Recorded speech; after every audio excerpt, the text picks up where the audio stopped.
And welcome back to the Cameron Roger highlights for the FSR Pro Championship 2023, round 6, Belgian Grand Prix here at Spa. 35 laps coming your way.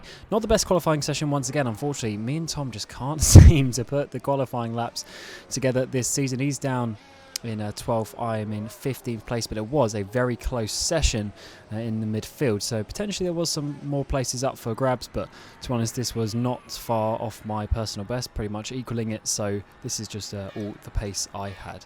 Coming to the start of the race is going to be pretty tricky down in the middle of the pack. Of course, loads of cars around, but let's see what we can do. One stop race today, so positions here are going to be important. We get one of the valet cars there up the inside, potential of the other valet car in towards turn number 1, side by side it's going to be. We back out of it though, knowing a bit better of what can come, but unfortunately a bit of contact ahead. Oh, already we have lost our front wing. This is going to be a tricky race, and a screen freeze just make matters worse. So let's have a look how this happened. We really absolutely send it down the inside of this first valet car. I must not have used any push to pass. Then we think to do it on the second one, but yeah, just 3-4 wide. I saw it coming, backed out of that one, but potentially I would have been in that space on the right, so it could have actually worked, and just not enough time to really react. They just, for some reason, I don't know, they just slowed down a bit more, and just not the place for me to go, unfortunately, and that is going to be really tricky from us. We're going to have to get back to the pit lane, get some damage repairs, and go back out for the race. This is, it's just made it so difficult though, because it's a one stop, and now this is effectively an extra stop. So we're going to do the exact same strategy once we come in. We're going to go back onto the hard compound tyres, and we'll pit on the exact same lap later. So we're basically just giving ourselves a stop-go penalty with that damage. So it's going to be quite difficult. Points go to P20 though, so of course there's still some points up for grabs, and with the Constructors' Championship up for grabs, that is going to be very interesting indeed. Jump all the way forward to lap 13. I was on my own all of those laps, but now the two stoppers who've just made their pit stops are going to be coming up behind me. Peter Knapp is the first one on the medium compound tyres. He's going to be getting close, and very close through Blanchimont indeed. Has to downshift even up to 7th gear, use a bit more push to pass, comes up the inside here. We break a bit later though, but he's going to keep it there up the inside, and contact is made on the front end. He was coming in very hot there, spun around with the contact. Actually coming towards the corner, he gets up the inside so late. His overspeed was a lot on me, and yeah, hitting that on the front end. Just showing you how late he came from. Not even alongside as we get into the braking zone, as we get into the turning point. Very late move, and that causes Miganov to get past him. We continue. Fortunately, no damage to note for us. So Miganov is going to be the next driver. A couple laps later, lap 15, getting very close behind us. And as much as we are fighting for position with these drivers, we all have one stop to go.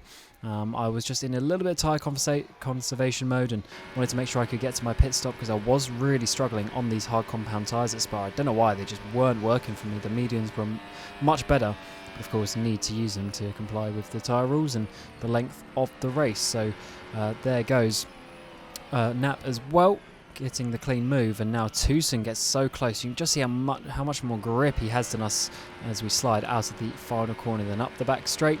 I'm not even going to defend this one, just keep on the racing line and he can go.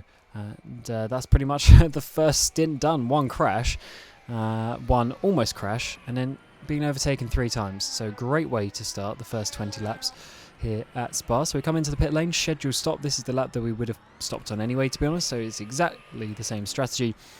We're just a little bit further back than where we wanted. Coming in towards turn 1 a couple laps later though, lap 26, and we're going to see Miganov come out in front of us, so we couldn't undercut him, but we could get Matt Tucson, and further back is going to be Peter Knapp as well. So it seems like we're in a battle with these guys to the end of the race. 9 laps left, so they're going to have absolutely fresh tyres. We're going to be struggling a bit. And here, firstly, comes Matt Tucson. He's a long way back, but he wants to be catching after that valet car up ahead. So let's see what he's going to do. Coming towards Lecom, he's going to go around the outside. I'm going to leave him a little bit of space, but all gets very tight on this second apex. The wheels collide, and unfortunately, we go for a spin onto the grass. And I'm trying to get going again, but the grass just has no grip. And then as we try and spin on the curb, once again, just getting a bit bottomed out there. Unfortunately losing some extra seconds. Let's see this from Tucson's point of view. Round the outside it's going to be. He is alongside, and I noticed that. Try to leave him a bit of space, but it's so difficult in real time to focus on that second apex because there's so much understeer. It actually feels really thin, and unfortunately as well. Nap manages to avoid contact with us. Let's see this in slow-mo. Once again, round the outside, it's going to be with Tucson. We have discussed this in PM as well, so hopefully all is good. But yeah, I mean, it's just a bit of a shame here that his issue was he didn't go on the throttle here. So he doesn't go on the throttle, so I'm basically pulling his car, and unfortunately then the weight transfer goes to the rear and I spin around. But if you see here, he's going to come around and he's going to go on the throttle a little bit, but then he lifts off, and because he lifts off, he's not moving forward up alongside my car.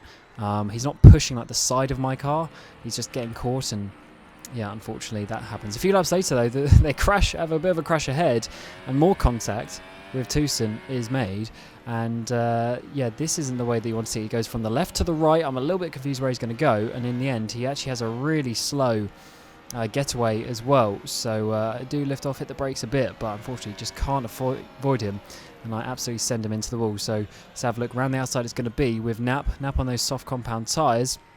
Tucson getting contact there, just showing you the outside is probably not where to go, and I think it's Lahu as well involved, and there's Tucson getting the tap from me. It was just the slightest contact, but unfortunately that was enough to send him into the wall, and yeah, he did manage to get to the end of the race, but unfortunately there's a few points lost. So up to 14th place for us, and already onto the final lap. So that was pretty much the race. Bit of a waste of time on on a Sunday afternoon.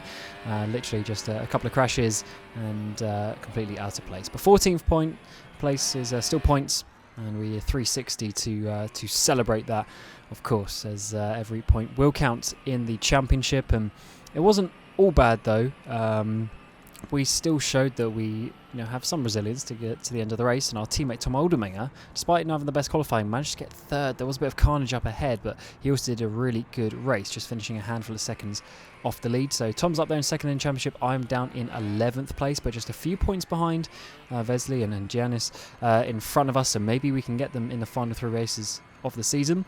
But also in the Constructors' Championship, we are only 24 points off, but it is very close to those top 5 teams coming into Monza, Suzuka and Interlagos. So as we park it into the garage, that is going to round up Spa, and hopefully we can come back and have a bit of a better race next time around and try and get back, maybe even on the podium like we were in Silverstone.